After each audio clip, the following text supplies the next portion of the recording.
these ICE protests over in Los Angeles and what the Trump administration is now doing to try to tackle that entire situation. I want to take a look at some of this footage over in that area, some aerial footage courtesy of our partners there at Fox 11 in Los Angeles. Take a look at this. President Trump deploying 2,000 California National Guard troops to LA over the objections of Governor Gavin Newsome after a second day of clashes between hundreds of protesters and federal immigration authorities in riot gear. Confrontations broke out on Saturday near Home Depot in the heavily Latino city of Paramount, which is just south of Los Angeles. That's where federal agents were staging at a Department of Homeland Security office nearby. Now, agents unleashed tear gas, flashbang explosives, and pepper balls, and protesters in turn hurled rocks and cement at Border Patrol vehicles. We want to continue this discussion even further by bringing onto the program now national security analyst, retired Marines intelligence officer, Hal Kemfer. Hal, good to see you. Good to see you, Carell. All right, let's start with the basics, Hal. What can the National Guard do here in this situation? What was the thought process behind sending those troops? Well, Carell, it's rather interesting. The National Guard has two statuses. They are a military force. Their armies say, their uniforms say U.S. Army or U.S. Air Force, depending on which component they're in.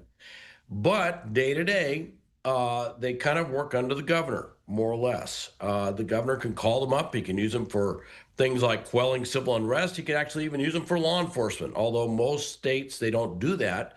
But they could do that under state law if they're in state status, and it's what's called state active duty.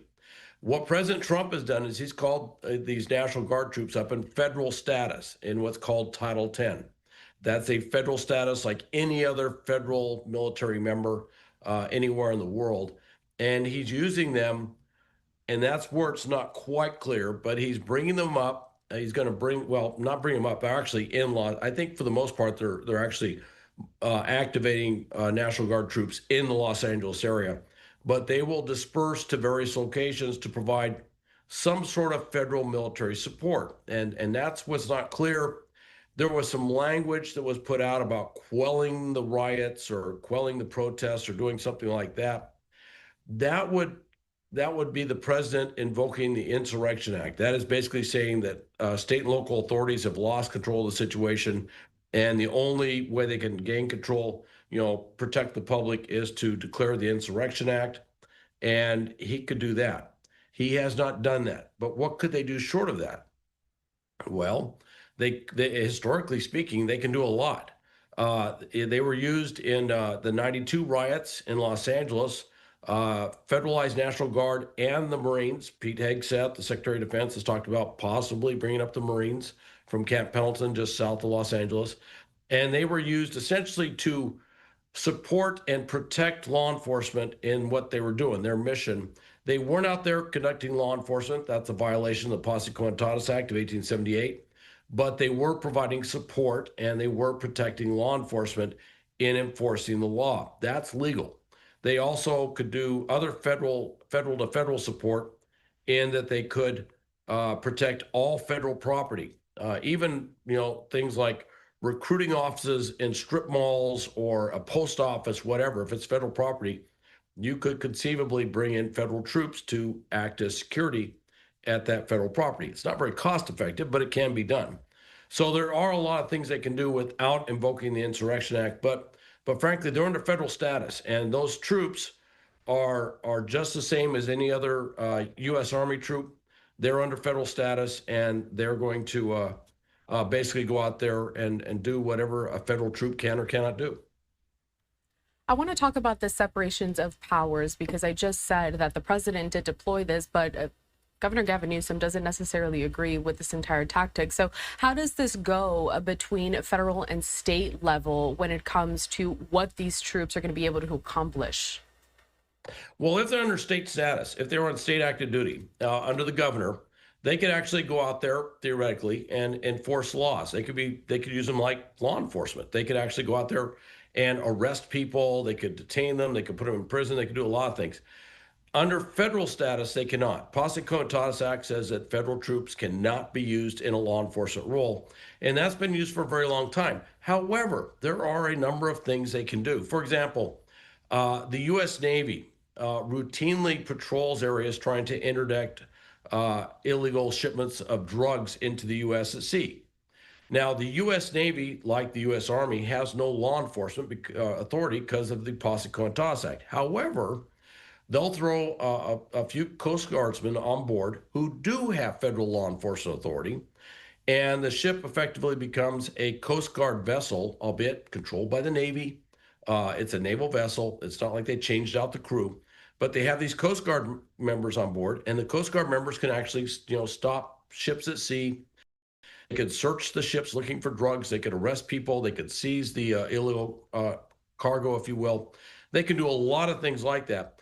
And the Navy personnel on board can actually act as a security force, if you will, for the Coast Guardsmen. So you have a couple of Coast Guardsmen on board a ship and a dozen heavily armed sailors behind them, and they do an enforcement mission. Now, take that example and translate it to the ground. That's kind of what you saw federal troops doing in Los Angeles in 92, where they were essentially backing up law enforcement, protecting law enforcement, providing security support for law enforcement, but law enforcement was actually doing that law enforcement job. The challenge here is the governor has not requested any assistance. In 92, the governor actually asked President Bush to federalize those troops and to bring the troops in. In this case, Gavin Newsome is saying, this is grandstanding. I don't want federal troops in Los Angeles. And it looks like the federal troops will be brought in strictly to support federal personnel, federal law enforcement personnel, and federal facilities, indubitably. That hasn't been said yet, but it's pretty much implied in doing that federal law enforcement mission. And the interesting part of this is that for most of the state and local law enforcement have said emphatically, I read the chief of Los Angeles PD and the sheriff of Los Angeles County has made it very clear in press releases they put out today that their law enforcement personnel will not engage or support the civil warrants, enforcement of civil warrants involving immigration, that they will not go into these situations trying to find someone's immigration status. And so in that case, they basically said they won't support or enforce federal immigration law. So the federal immigration law enforcement authorities, ICE, are out there doing that. And the ICE folks were basically attacked, if you will, by the protesters, throwing things at them, a variety of other things. And so President Trump is bringing in these federal troops to protect those federal law enforcement personnel, to enforce federal law in a city and county and a state that will not enforce those federal laws. There are some slight parallels, if you will, to what we saw in the early 60s with Governor George Wallace in Alabama, where basically the courts had said, hey, look, the University of Alabama has to be integrated, and U.S. Marshals had to escort the African-American students onto the University of Alabama campus in order for them to go to class. Governor Wallace, a strict segregationist, called out the National Guard of Alabama and put them on the steps to block the students and the U.S. Marshals. And then President Kennedy turned around and federalized all those National Guard troops. And literally the general in charge turned around to the governor and basically said, sir, I work for the president now. I no longer work for you. And all those National Guard troops were stood down, dispersed, and the students came onto campus. So there's a lot of different ways legally this can be done. Staying on some of the topics that you just mentioned, I do want to put up a post from California Governor Gavin Newsome.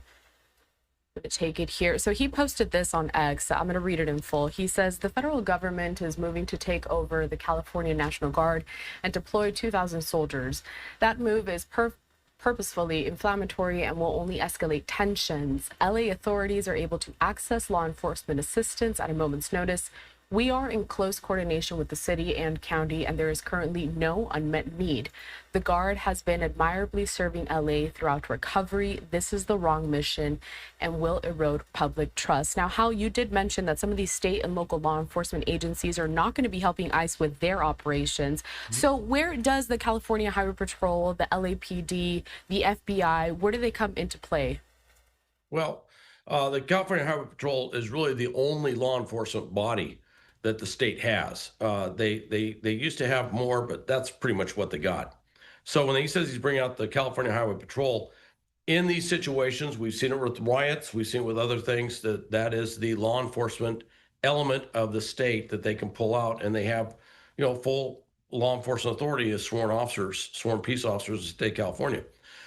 So that's what he's doing. He's also, if you listen to the language, he's laying what I'm sure will end up in court someday, as probably very soon in arguments, as to if the president tries to invoke the Insurrection Act. You listen to the language, he says, look, we have not lost control.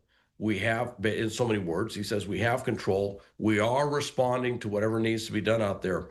So basically, he's setting the legal predicate to say there was not an insurrection situation. There was not a situation in general where there was a need to bring in federal troops to help with law enforcement. If the president says it's an insurrection or he invokes the Insurrection Act, then those federal troops could be used in a law enforcement role. However, in the past, presidents have been very reticent to do that, especially if you're a Republican president with a democratically controlled state. That's what happened with President Bush and Katrina. He brought in the federal troops. He probably, if you look at what was happening in New Orleans, he probably had a lot of reason to say that the local law enforcement lost control. He could have imposed the Insurrection Act, but he chose not to, just because of the optics. A Republican president imposing that act in a state controlled by Democrats and a city controlled by Democrats. So he decided not to do that. That was his rationale at the time. Although federal troops did deploy in the streets. They had quite a show of presence, but if you actually got into the rules of engagement, or the rules of force, rules of engagement is what they call it in the military, in terms of what they're doing, they did not have a federal law enforcement role, although if you see heavily armed federal troops patrolling your street where you live, that tends to dampen down any enthusiasm for doing rioting or looting or anything else. So it worked. It worked very well in that situation, when they finally got the troops in there, I should say. But it's not clear what President Trump is going to do with these troops. But I think I sent you over earlier. You can go back historically. The Marines actually were used in the 1920s, U.S. Marines, federal, to protect the U.S. Postal Service because basically postal parcels were being robbed all the time. So they put Marines on board the trains. I think the Marines were actually flying postal bags as well. And the rationale behind that was that they need to protect this federal entity, the U.S. Postal Service, in doing its federally assigned mission.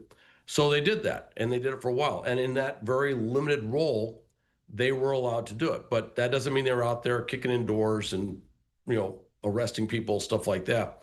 That's a different thing. And that's what posse comitatus prevents the U.S. military from doing, unless the president invokes the Insurrection Act.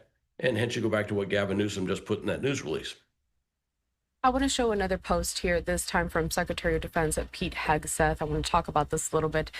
He said this: the violent mob assaults on ICE and federal law enforcement are designed to prevent the removal of illegal aliens from our soil, a dangerous invasion facilitated by criminal cartels, aka foreign terrorist organizations, and a huge national security risk. So how you touched on it a little bit there. But Secretary of Defense Hegseth saying that he is even going to be sending some of his own forces there to help quell this situation. So how and when would we see that actually come to fruition, let's say, if it does? Well, technically speaking, the National Guard, all National Guard units are, quote, his forces, if you will. Once they're federalized, once they're put under federal status, Title 10, they're federal troops. They do not work for the governor. Day by day, the chain of command with the National Guard in a state will run up through what's called the adjutant general, who's this two-star general for the state. And he manages the force, if you will. He's not an operational commander, but he manages the force in terms of what the National Guard is. But the National Guard is a reserve element of the U.S. Department of Defense, of the Army or the Navy, or I should say of the Army or the Air Force. In a couple states, they have a small naval militia, but it's not much. But they are an element of the Army. if you will, and they get federal funding to do training to meet those federal military standards. It's called Title 32, and that's a separate issue. But that's something they do for training. So when he activates them, he could. However, to your point, the forces he was referring to that are always owned by him are the Marines down in Camp Pendleton. And Camp Pendleton is just about an hour and a half south of Los Angeles, depending on traffic. Albeit, I live in Los Angeles, so I can tell you the traffic could vary greatly depending on the time of day. But they're from Camp Pendleton, and they have rolled north, if you will, into LA to deal with civil unrest. It's not a mission they don't know.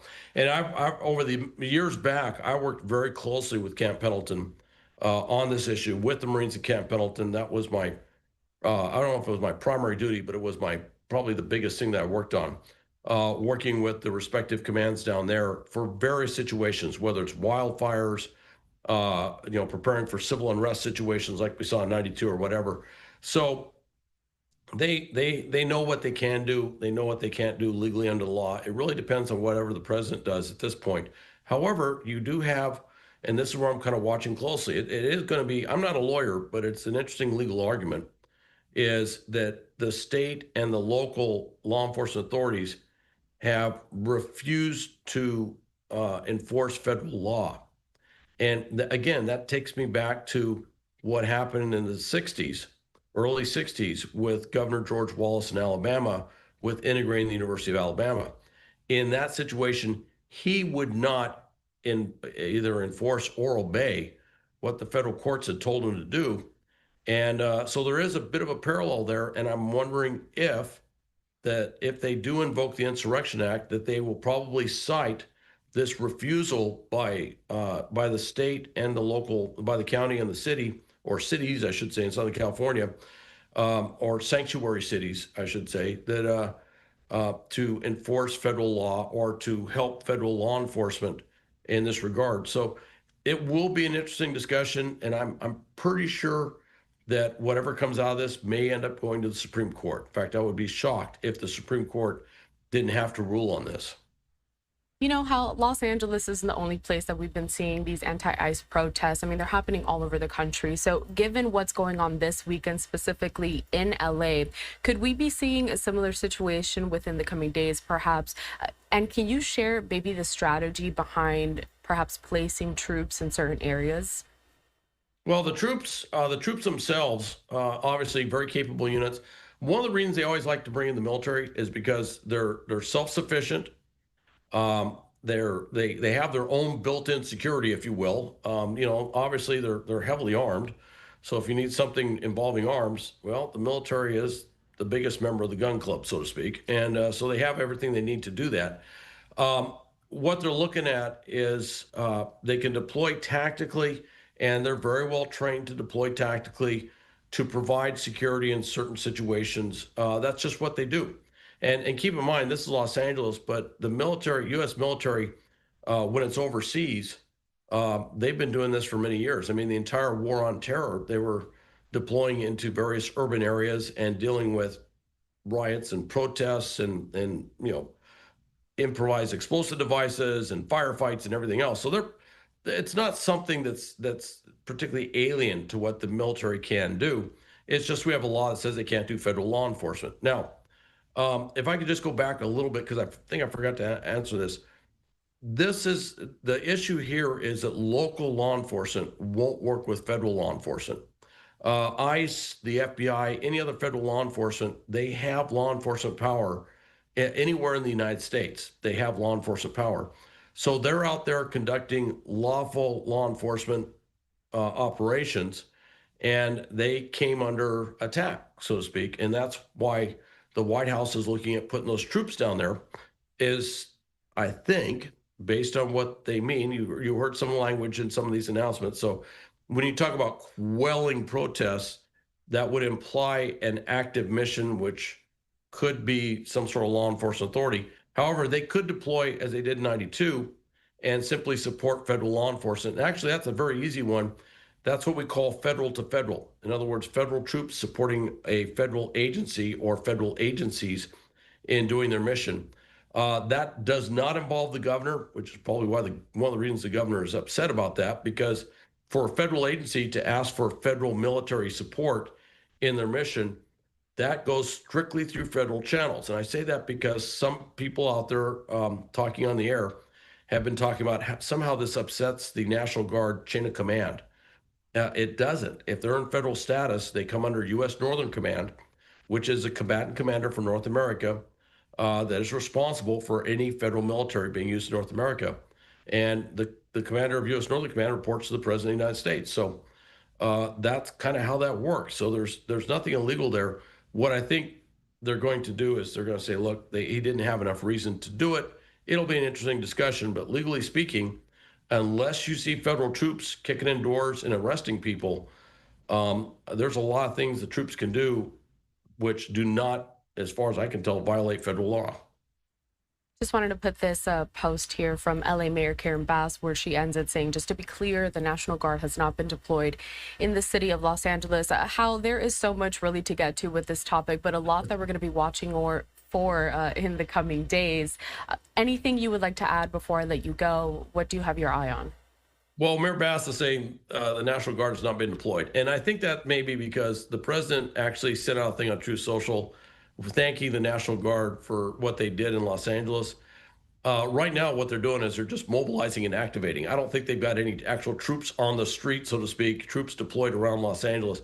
And that may be what Karen Bass is kind of offhandedly referring to, is the fact that the National Guard troops, as far as I know, are not deployed. Now, not that I've done this a few times, but if I had, I would probably deploy those forces at night under cover of darkness when there's less people on the streets and they can't be observed. So what is happening now may change dramatically over the day and certainly into the night. And it takes a while to get all the troops in. You got to bring them in. You got to activate them. There. By the way, I should mention to you one thing that's kind of interesting. A number of the National Guard troops are probably law enforcement in their civilian lives. Law enforcement in their civilian lives that are probably prohibited from helping ICE serve these civil warrants, civil law warrants. And it's very interesting as they're literally going to change uniforms, show up there, and in their federal army status, they will actually be doing something that they can't do as law enforcement in their civilian status. It's just the way it kind of works. It's not the first time that's happened, but it is kind of an interesting, quirky situation with using the National Guard in this role.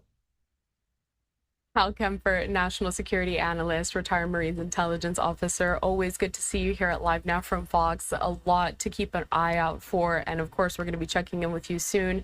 Always appreciate your time. All right. Thank you, Carell.